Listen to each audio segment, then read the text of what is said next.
30 வருஷமாக பேசுகிறேன் 30 வருஷமாக பேசுகிறேன்னு அவங்க திட்டிக்கிட்டே இருந்தாங்க. நானும் 30 வருஷமாக பேசுகிறேன். ஆனால் இதுதான் முதல் முறையாக இங்கே ஒரு கூட்டம் அங்கே ஒரு கூட்டம்னு உட்காந்து பட்டிமன்றம் பார்க்குறத இப்போ தான் முதல் முறையாக பார்க்குறேன்.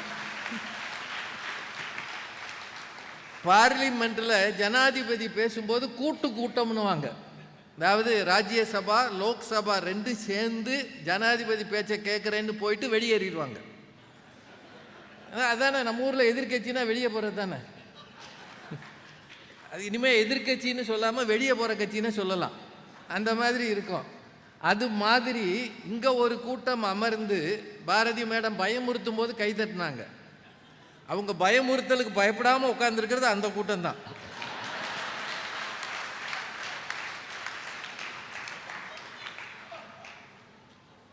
இவ்வளவு நகைச்சுவையாக பாரதி மேடம் பேசியும் நான் கேட்டதில்லை 30 வருஷமா. இன்னொரு 30 வருஷமா நான் என்ன கேட்கலைன்னா, வந்த உடனேயே கூட்டத்துக்கு நான் வணக்கம் சொல்லாமலே பேசினது இன்னைக்கு தான். வழக்கமாக வந்தோடனே வணக்கம் சொல்லுவாங்கல்ல, இன்னைக்கு நேரடியாக, அதாவது நேரம் அதிகமானோடனே இந்த சில பேர் பரீட்சைக்கு போனே உடனே பேப்பர் எடுத்து எழுதிடுவான்ல, ஏன்னா பாயிண்ட் மிஸ் ஆயிரும்ல. என்ன வேடிக்கை! என்னைய பார்த்தா உங்களுக்கு நான் இன்னும் பேசவே இல்லைங்க, இவர் எதுக்கு பேச வர்றார், இவர் எதுக்கு பேச வர்றாருன்னா,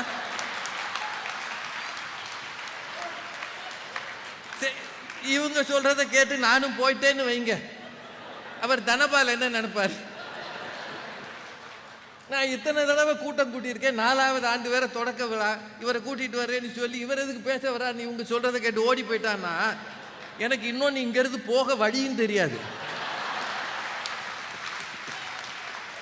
யாராவது கூட்டிட்டு போனா தான் போக முடியும்.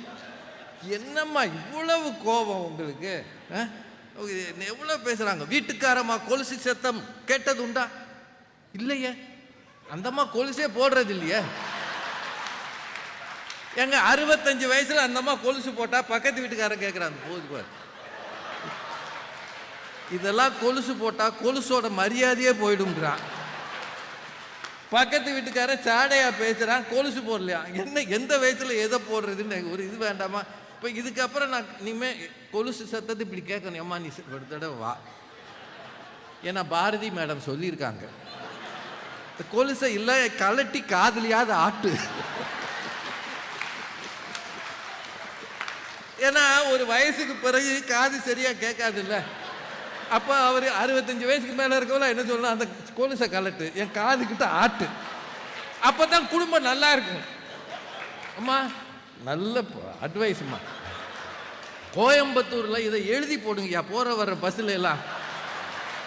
வீட்டுக்காரம்மா கொலுசு சத்தத்தை எப்போது கேட்டீர்கள்? இப்படியெல்லாம் பேசினா இந்த டென்ஷன் குறைஞ்சிருமா? சும்மா. அப்புறம் சார் என்ன வேணாலும் சொல்லுங்க, 4வது மாடி 5வது மாடியிலேருந்து என்ன ஹெல்மெட்டை தூக்கி நடு மண்டையில் போடணும். ஆனால் போடாமல் ஏன் விடுறாங்கன்னா குறி தப்பிடுமா. இவ்வளவு பெண்கள் இருக்காங்க, எப்படிம்மா இப்படியெல்லாம் சொல்கிறீங்க? ஏம்மா அவன் ஏன் அந்த ஆள் ஏன் இறங்கிட்டு போய் வீட்டை விட்டு இறங்கிட்டு போயிட்டு ஏன் ஹெல்மெட் கேட்குறாரு சொல்லுங்கள்? வீட்டு சூழல் சரியில்லைண்ணா அவன் வீட்டில் ஹெல்மெட் போட்டால் திடுறான். வெளியில் போகும்போது ஓரங்கட்டு அப்படி ஓரமாக நில்லு, ஐயா கூப்பிட்றாரு. ஹெல்மெட் எங்க? இல்லை எங்கள் வீட்டுக்காரம்மா நடுமண்டையில் போடுறேன்னுச்சு. அது போட்டுறக்கூடாதுன்னு நான் ஹெல்மெட் போடாமல் வந்தேன். சொல்ல முடியுமா? சார் முன்னாடியெல்லாம் இந்த போகும்போது வழியில் வர்றவங்க சொல்லுவாங்க, பிடிக்கிறாங்க ஹெல்மெட் பிடிக்கிறாங்க சொல்லுவாங்கல்ல. இப்போல்லாம் எங்கேருந்து வர்றாருன்னே தெரியல. அப்புறம் முன்னாடியெல்லாம் நீங்கள் கொஞ்சம் கொஞ்சம் பேரம் பேசலாம், அண்ணே மாத கடைசினே சொல்லலாம். இப்போல்லாம் ஒரு இது ஸ்லிப் போட்டு கையில் கொடுத்துறாங்களா இல்லையாம்மா? 500 1000ன்னு இப்போ எல்லாமே ஜாஸ்தி ஆயிடுச்சு. அதுக்கு பயந்துக்கிட்டு வெளிச்சூழல் சரியில்லைன்னு தாம்மா அவன் ஹெல்மெட் போட்டு போகிறான்னா மேலேருந்து தூக்கி போடுவாங்களாம். சரி, அவங்க என்ன வேணாலும் சொல்லட்டும். பாரதி மேடம் இங்கே மேடையை ஒரு பார்த்து பயன்படுத்துங்க. 3 பேர் சாப்பிட்ருக்காங்களாம், 50 பாத்திரம் சிங்கில் இருக்கான். ஏம்மா உங்கள் வீட்டில் என்ன மாதம்பட்டி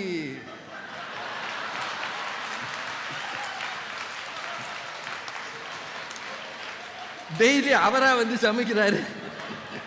நம்ம வைக்கிற இந்த விளங்காம போன குழம்புக்கு முந்தா நாள் வச்ச ரசத்துக்கு போன வார புளி குழம்ப வச்சுக்கிட்டு 50 பாத்திரம் சிங்கிள கிடக்கான். சொல்லுங்கம்மா, நம்புற மாதிரி சொல்லுங்க. கோயம்புத்தூர் மக்கள் நல்லவங்க, இவ்வளவு நல்லவங்களா இருக்க முடியாது. வீட்டை பத்தி அதீதமான கற்பனையில் அவங்க பேசியிருக்காங்க. சார், நீங்க இப்போ உங்க வீட்டில் கப்போர்டு இல்லையா? திறந்தோடனே எல்லாம் வந்து விழுகுதா? விழுமா? சேலை வந்து விழும். காரணம், யாருக்கும் கொடுக்கறது இல்லை. நமக்கு கொஞ்சம் வெளி உலகத்தை பார்த்து பரந்த மனசு வேணும். ஒரு 10 சேலை யாருக்காவது கொடுங்க, கொடுத்தா விழாது. இந்த மாதிரி கற்பனையாக பேசி ஏகப்பட்ட விஷயம். அந்த இன்னொன்று அவங்க சொன்னாங்க, வீட்டில் பாராட்டு கிடைக்காது. அது ரொம்ப உண்மைங்க. வீட்டில் பாராட்டு கிடைக்கணும்னா நாங்கள்லாம் போகிறோம். நீங்கள் சொல்லுங்கள். இப்போ நாங்கள் வந்த உடனே அவர் தனபால் வந்து வாங்கன்னு வரவேற்கிறாரு. ஒரு மேடையில் ஒரு கிஃப்ட் கொடுக்குறாரு. இப்போ நான் இங்கேருந்து முடிச்சுட்டு வீட்டுக்கு போனேன்னே, வாங்க வாங்க வாங்க, உங்களுக்காகத்தான் இந்த சால்வையை பத்திரமாக வைத்து, இந்த சால்வையை போட்டு இந்த புஸ்தகத்தை கொடுத்து, இந்த மாதிரி சமூக சேவை செய்கிற நீங்கள் நீடூடி வாழ்க ஒருவே சொல்லியிருக்கானா? சொல்ல மாட்டாங்க. ஆனால் அது நமக்கு பழகி போச்சு பாரதி மேடம். ஆனால் இந்த பெரிய கூட்டத்தில் நீங்கள் வந்து பேசும்போது அவங்க கைத்தட்டலைன்னு வைங்க, டென்ஷன் வருமா வராது? வருமா வராது? சரி, கையே தட்டாடி பரவாயில்ல, முன் வரிசையில் உட்காந்து ஹலோ இந்த ஆள் பேசிக்கிட்டே இருக்கான், யா அறுக்கிறான் அப்படின்னு சொல்றான்னு வைங்க, ஒரு ஆள் டென்ஷன் வருமா வராது? சார், நீங்கள் வீட்டில் பாரதி மேடம், நீங்களும் சரி, இங்கே இருக்கிற எல்லாருமே ஒரு ப்ரோக்ராம் முடிச்சுட்டு வீட்டில் போய் சந்தோஷமாக இருக்கணும்னாலே வெளி உலகம் கைதட்டினால்தான் இருக்க முடியும். ஆனால் வெளிச்சூழல் சரியில்லைன்னு வைங்க, டென்ஷன் கூடுமா கூடாதா? ஒன்று வேண்டாங்க, நம்மளை வீட்டில் யாரும் நம்மோட ஃபோட்டோ எடுக்கணும்னு அவசியம் இல்லைங்க. அவங்க எத்தனை எடுப்பாங்க? அவன் ஏற்கனவே எடுத்த ஃபோட்டோவே தப்புன்னு நினச்சிக்கிட்டு இருக்கான், அதை விட்டுருங்க. இப்போ நாங்கள் ஐயா பாரதி பாஸ்கர்லாம் எங்கேயோ போகிறோம்னு வைங்க. இப்போ இங்கே நாகர்கோவில் ஆரியப்பவனுக்கு சாப்பிட போகிறோம். ஒரு 2 பேர் வர்றாங்க, இந்த பெரியவங்க வர்றாங்க. இந்த பெரியவங்களுக்கு பூரா நம்மளை அடையாளம் தெரியும். தெரியுமா தெரியாதா? 40 வயசுக்கு மேலே இருக்கிறால பட்டிமன்றம் பார்க்கும். இங்கே இருக்கும், ஐயா சார் உங்களை எங்களுக்கு ரொம்ப பிடிக்கும், வாங்க பார்த்துருக்கோம், ஒரு ஃபோட்டோ எடுத்துக்கலாமா? இது நியாயமானது, சந்தோஷமானது. ஆனால் அதோட விட்டால் பரவாயில்லைங்க. திரும்ப 5 வயசு பேரை கூப்பிட்டுக்குவா, சார் யார் தெரியுமா? தெரியாது. இவர் டிவியில் பேசுவார், நான் பார்க்கல. பட்டிமன்றம் பேசுவார், எனக்கு பிடிக்காது. இப்படியே நமக்கு டென்ஷனை ஏற்றுவாங்க. நல்ல வெயில் அடிக்குது, தெரியாதா? சரி போ வா, சார் கூட ஃபோட்டோ எடுத்துக்குவா. நோ, இதுதான் கிளைமேக்ஸ். இவரோட ஃபோட்டோ எடுத்துக்குவான்னு பாட்டி கூப்பிடுது, அவன் நோன்றான். சுற்றி இருக்கவங்களாம் பார்ப்பாங்க, 30 வருஷமா பேசுகிறாரு, ஒரு 3 வயசு பையன் ஃபோட்டோ எடுக்க மாட்டேங்கிறான். மேடம், 30 வருஷ பெருமை இதெல்லாம். இதெல்லாம் வீட்டில் நடக்குதா வெளியில் நடக்குதா? பேசுகிறாங்க, வீட்டில் மரியாதை கிடையாது, இது கிடையாது, நிறைய. இதை விட கொடுமை என்ன தெரியுமா? பாரதியோட கற்பனையின் உச்சம், ரோட்டில் டிராஃபிக் ஜாம் ஆகுதுன்னு அவங்க சொன்னால் வீட்டில் டிராஃபிக் ஜாம் ஆகுதான். எங்கே? பாத்ரூமில். என்ன ஒரே நேரமாக எல்லாருக்கும் பாத்ரூம் வருது? சரி, அப்படியே இருக்கட்டுங்க, எந்த காலத்தில் பேசுகிறீங்க? அடுக்குமாடி வீடுகள் வச்சு அவ ரூம் ரூமாக கட்டி ஒவ்வொரு ரூம்லையும் பாத்ரூமையும் வச்சு அவ செட்டில்டாக வாழ்ந்துக்கிட்டு இருக்கான். என்ன பிரச்சனை? அந்த காலத்தில் இந்த ஒரு 7 வீட்டுக்கு ஒரு பாத்ரூம் வச்சானே, அந்த காலமா அது? எங்கேயாவது இருக்கா? ஐயாது மேடைன்னா என்ன வேணாலும் பேசிடுறது. அது கடைசியாக நான் பேசுகிறேன்னா இஷ்டத்துக்கு பேசிடுறது. நிறைய சொல்லியிருக்கிறாங்க. அவங்க பேசுனதில் எனக்கு ரொம்ப இது என்னென்னா, ரிட்டையர் ஆன பிறகு தான் எல்லோரும் டைவர்ஸ் பண்ணுறாங்களாம். ஒரு புது செய்திங்க. அதனால் இனிமேல் நீங்கள் யாரெல்லாம் ரிட்டையர் ஆக போகிறீங்களோ அந்த அம்மாட்ட போய் காலில் விழுந்து, தாயே யசோதா நீ காப்பாற்று, என்னம்மா அநியாயம். அப்புறம் இவங்க பேசும்போது பெரு வெடிப்பு வந்ததாமே. இவங்க பேசும்போது ஒன்றும் இல்லைங்க, மைக்கில் ஒரு சத்தம் கேட்டது, பெரு வெடிப்பு வந்ததாம். அதுக்காக இவங்க பேசுனதெல்லாம் தப்புன்னு அர்த்தமா? உண்மையில் சொல்கிறேங்க, ஒரு நகைச்சுவை மன்றம் சங்கம் நடத்துகிற ஒரு பட்டிமன்றத்தில் குடும்ப தலைப்பு கொடுக்காம இந்த மாதிரி ஒரு பொது தலைப்பை கொடுத்து பேச வைக்கிற தைரியம் தனபாலுக்கு வந்ததுன்றதே ஆச்சரியம்தான். நம்ம வீட்டை விட்டு வெளியில் போனால் நிறைய பிரச்சனை இருக்குன்னு சொல்கிறது தான் எங்கள் அணிங்க. அவர் முன்னாடி உட்காந்துருக்கிறாரு, அவர் அருள் பிரகாஷ், ரொம்ப பெரிய ஆள். அவர் வெளியில் வர்ற பிரச்சனையை ப்ரெடிக்ட் பண்ணி விடலாம். அதாவது வெளியில் என்ன பிரச்சனை வருதுன்னு முன்கூட்டியே சொல்லிடலாமா. அவர் சொன்னார், வானிலை ஆராய்ச்சி நிபுணர் அவர், அவங்க சொல்கிறதே நடக்க மாட்டேங்குது. இந்த ஊரில் 5 சென்டிமீட்டர் மழைன்ற 50 சென்டிமீட்டர் பெய்யுது. நீங்கள் பேப்பர் பார்த்தீங்களா இல்லையா? நேற்று பெங்களூரில் மிதமான மழைன்னு வானிலை ஐஎம்டி சொன்னது நேற்று. ஆனால் மிக கடும் மழை, 17 விமானம் பெங்களூருக்கு இறங்காமல் கோயம்புத்தூருக்கு வந்திருக்கு. இப்போ பெங்களூருக்கு வந்தவன் பூரா எங்கே இறங்கணும், எங்கே போனோம்? கோயம்புத்தூருக்கு போனோம். அவன் சொல்லியிருப்பான், தயிர் சாதம் பண்ணி வை, இந்த பழைய குழம்பை எடுத்து வை, 50 பாத்திரத்தை சிங்கில் போட்டு வை, நான் வந்து கழுவுறேன்னு சொல்லியிருப்பான். கொண்டாந்து எங்கே இறக்கியிருக்காங்க? கோயம்புத்தூரில் இறக்கியிருக்காங்க. அவன் இங்கே யார் வீட்டில் போய் பாத்திரம் கழுவ வேண்டியதான். ஜோக்குக்கு கூட சில ஜோக்குகளை சொன்னால் கஷ்டமாக இருக்குங்க. சின்ன குழந்தைக்கு சாப்பாடு ஊட்டுறேன்னு ஆட்டோக்காரனுக்கு சாப்பாடு ஊட்டினாங்க.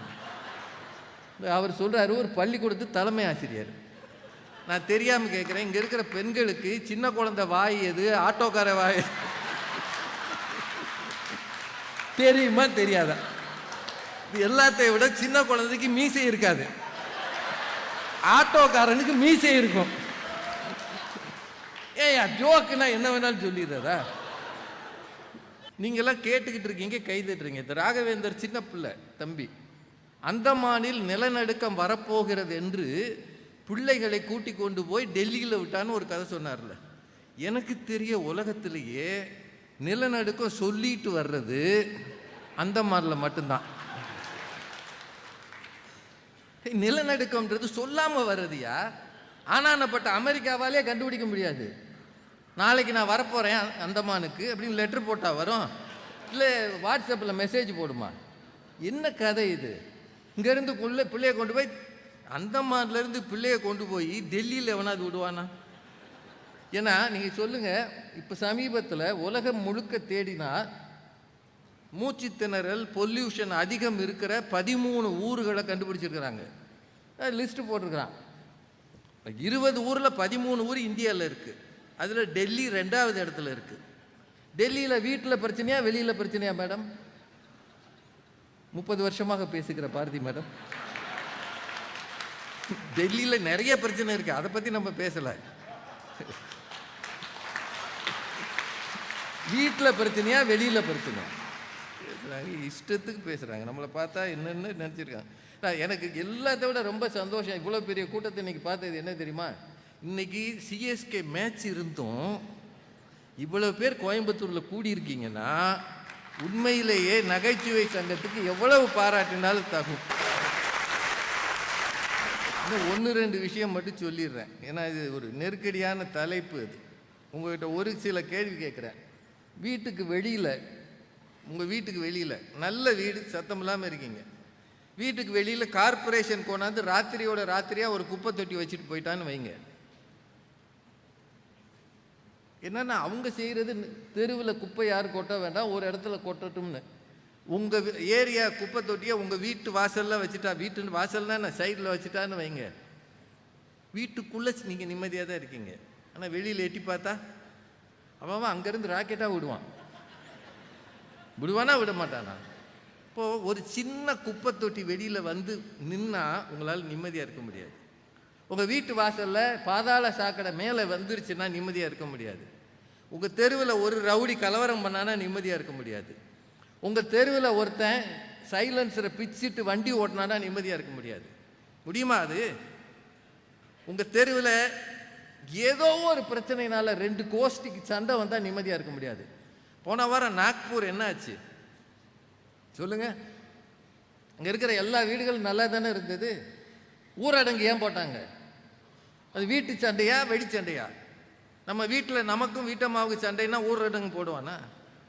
அவன் அடங்கி போய் கிடப்பான். அதை விட வீட்டுக்காரர் அடங்கியே போயிடுவார். ஆனால் வெடியில் வந்தால் என்ன ஆகிறது? எவ்வளவு பிரச்சனைகள் வெளியில் இருக்கு. பேச முடியாத பிரச்சனைகள் இருக்கு மேடம். வீட்டு பிரச்சனையெல்லாம் பேசிடலாம், சிரிச்சுக்கிட்டே பேசிடலாம். நாட்டு பிரச்சனையை வாயை திறந்து பேச முடியாது. பேசினா பேசிடுவாங்க. இன்னொன்று தெரிஞ்சுக்கங்க, வீட்டுக்குள்ள அது பாட்டுக்கு இருக்கிற வரைக்கும் ஒரு பிரச்சனையும் இல்லை. வெளியிலேருந்து எவனாவது வந்தான்னா தான் ஜட்ஜி வீடாக இருந்தாலும் கண்டுபிடிச்சிடறாங்க.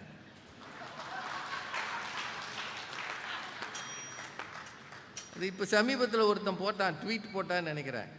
நம்ம ஊரில் பதுக்கப்பட்ட பணத்தை கண்டுபிடிப்பதில் அமலாக்கத்துறையை விட தீயணைக்கும் படை சீக்கிரமாக இருக்கிறதுன்னு போட்டான்.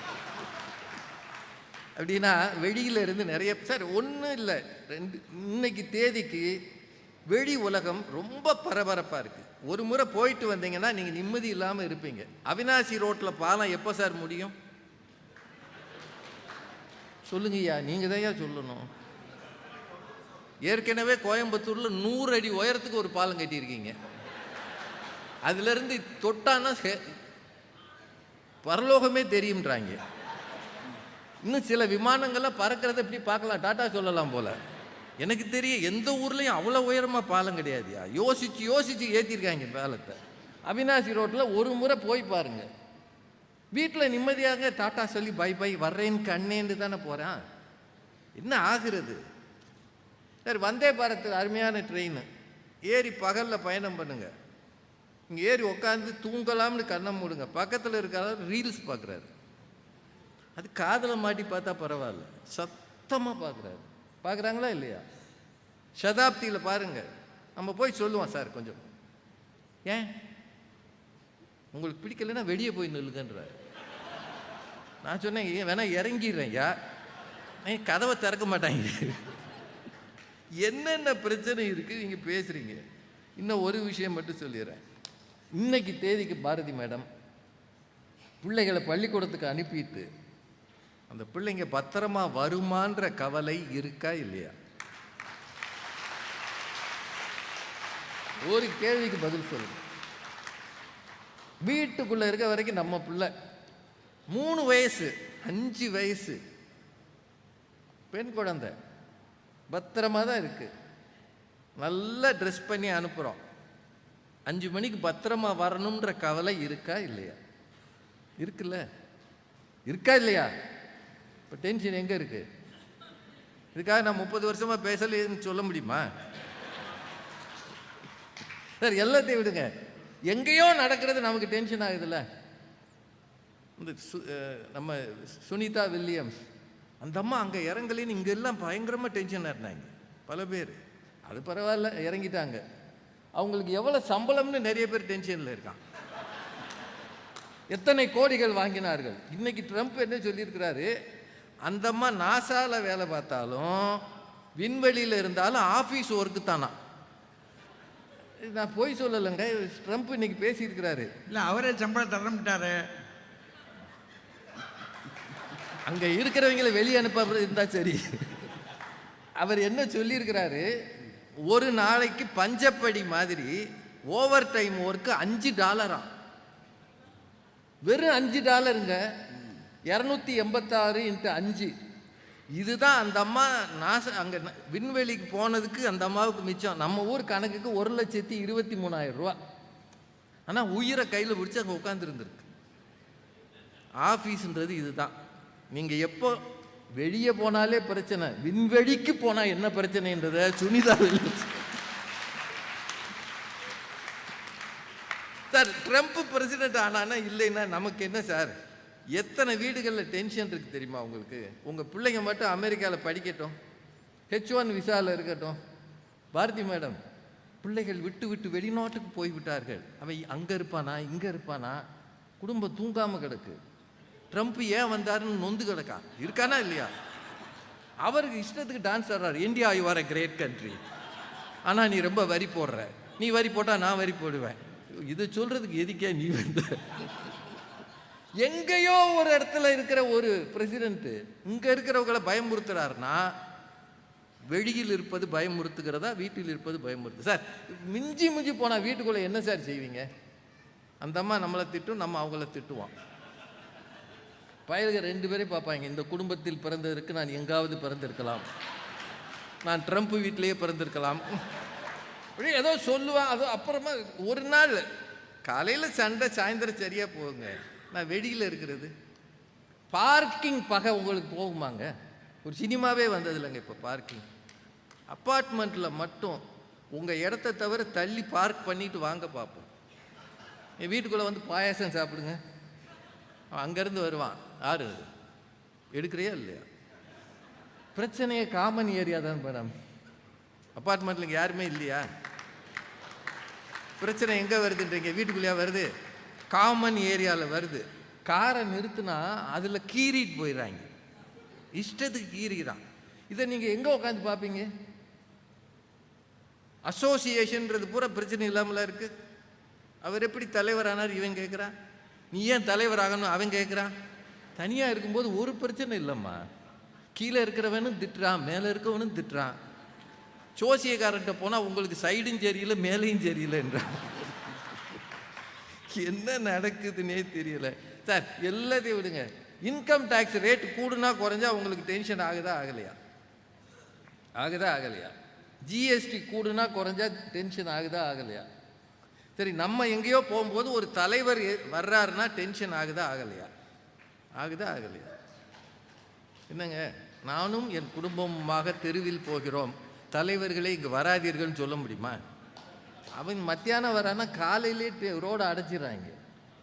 எவ்வளோ கஷ்டம் நாட்டில் இருக்குது. நான் சொல்ல முடிஞ்சதை தான் சொல்லியிருக்கேன். இல்லை, இங்கே இருக்கிறவங்களும் சரி அங்கே இருக்கிறவங்களும் சரி, சொல்ல முடிஞ்சதை தான் சொல்லியிருக்கேன். முடியாதது வண்டி இருக்குது, ஞாபகம் வச்சுக்கோங்க. வீட்டுக்கு போய் யோசிச்சு பாருங்க. 30 வருஷமாக இவன் பேசினானே, ஒன்றுமே சரியாக பேசலையேன்னு நீங்கள் தெரியும் உங்களுக்கு. யோசிச்சு பாருங்கம்மா. வீட்டுக்குள்ளே இருக்கிறது எப்படி போனாலும் செட்டில் ஆகிடுமா. ஆனால் வெளியில் இருக்கிறது தான்மா செட்டில் ஆகாது. அதுதான் மனசை பாதிக்கும். ரிட்டையர்மெண்ட் ஆனவங்களாம் வருத்தப்படுறாங்கன்றீங்களே. ரிட்டையர்மெண்ட்டுன்றதே, நான் ஒரு பேங்க்கில் வேலை பார்த்து ரிட்டையர் ஆனேன், இப்போ அந்த பேங்க்கே இல்லை. கேலியாக பேசுகிறீங்க. நீங்களாம் சர்வீஸில் இருக்கிறோம்னு ஒரு தெனாவட்டில் பேசுகிறீங்க. எல்லாரும் கெத்து. நான் யுனைடெட் பேங்க் ஆஃப் இந்தியாவிலேருந்து ரிட்டையர் ஆனேன். அந்த பேங்க்கே இப்போ இல்லை. கவர்மெண்ட் என்ன பண்ணுச்சுன்னா, இந்த சீரியலில் இவருக்கு பதில் இவருன்னு வாங்கல்ல, இனிமேல் இந்த இடத்துக்கு இவர்னு திடீர்னு கவர்மெண்ட் என்ன பண்ணுச்சுன்னா, ஒரு 3 பேங்க்கை ஒன்றா சேர்த்து ஒரு பேங்க்குன்னு சொல்லிடுச்சு. இப்போ நான் போய் யுனைடெட் பேங்கில் ரிட்டையர் ஆனேன்னா அவன் சிரிக்கிறான், அப்படி ஒரு பேங்க்கே இல்லையே சார். இப்போ இதுவரை நான் வேலை பார்த்தது தப்பா கோபால்?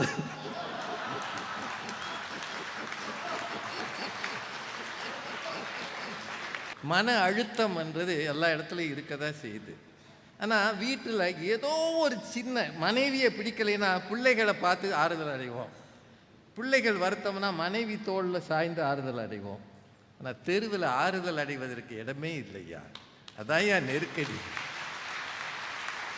ஆறுதலுக்காக நீங்கள் யார்கிட்டையாவது போனீங்கன்னு வைங்க, இவங்க பக்கம் போனீங்கன்னா அவெல்லாம் திட்டுறாயா, அவங்க பக்கம் போனீங்கன்னா இவன் இல்லையா திட்டுறாயா. நடுநிலைமையா ஆளே இல்லையா? அதாயா நெருக்கடி. நடுநிலைமையா ஒரு கருத்து சொல்லி பாருங்க, சோசியல் மீடியாவில் உங்களை வறுத்து எடுத்துருவான், உங்கள் பரம்பரையே கூப்பிட்டு திட்டுவான். இந்த மண்ணிலே நடுநிலைமையாக பேசுவதற்கு தைரியம் இல்லை, ஆட்களும் இல்லை. அதுதான் பிரச்சனை, அதுதான் பிரச்சனை. நீ ஒன்று வலதாக இரு அல்லது இடதாக இரு, இதுதான் சொல்லி கொண்டிருக்கிறார்கள். எந்த செய்தியும் சொல்வதற்கு அஞ்சுகிற காலத்தில், வெளியில் பேசுவதற்கு பயந்து கிடக்கிறோம். வெளிச்சூழல் தான் கெட்டு கிடக்கிறது, கெடுக்க பார்க்கிறது, மோசமான திசையில் போய்கொண்டு இருக்கிறது. வீடுதான் இன்னமும் ஆறுதல் தருகிறது. அருமையான இடம் வீடுதான் என்று சொல்லி வாய்ப்புக்கு நன்றி கூறி வணங்கி விடைபெறுகிறேன். நன்றி.